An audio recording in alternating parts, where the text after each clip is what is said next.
अस्सलाम वालेकुम नाज़रीन, माया सनागुल तान ॾिसी रहिया हो न्यू मेरान न्यूज़ शुरू कयूं था ख़बरनि ॾांहुं। ख़बर शामिल कई पिया हाल में रिपोर्ट एजाज़ बुगियो जी। हाल में सिंध यूनाइटेड पार्टी जे सॾ ते सिंधु दरिया ते कैनाल ठाहिण जे ख़िलाफ़ मुख़्तलिफ़ पार्टियुनि जी तरफ़ां एहतजाजी मुज़ाहिरो कयो वियो। एहतजाजी मुज़ाहिरे में मुख़्तलिफ़ सियासी, समाजी ऐं मज़हबी तंज़ीमनि जे अॻवाननि, SUP हालत जे सदर बहार सेतो, जमायत उलमा इस्लामी जे अमीर फ़कीर मोहम्मद मंसूरी, जिस्कम अॻवान अब्दुल रशीद ॾेतो, एक्शन कमेटी जे सलमान लिगारी, मिस्री खोखर ऐं ॿियनि वॾे अंग में शिरकत कई।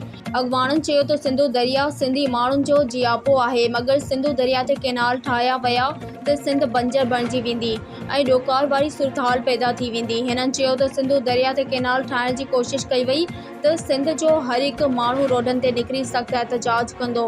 हिननि चयो त सिंधु जे पाणी ते दाड़ो कंहिं बि सूरत में बर्दाश्त न कयो वेंदो। पंजाब जे चोलिस्तान खे आबाद करण लाइ सिंध खे सुकाइण जी साज़िश कई पई वञे, जेका कामयाब थियण न ॾींदासीं। हिननि चयो त सिंधु दरिया जी बका लाइ एहतजाजी मुज़ाहिरा जारी रहंदा जेसिताईं कैनाल ठाहिण जो फ़ैसिलो वापसि न वरितो वेंदो।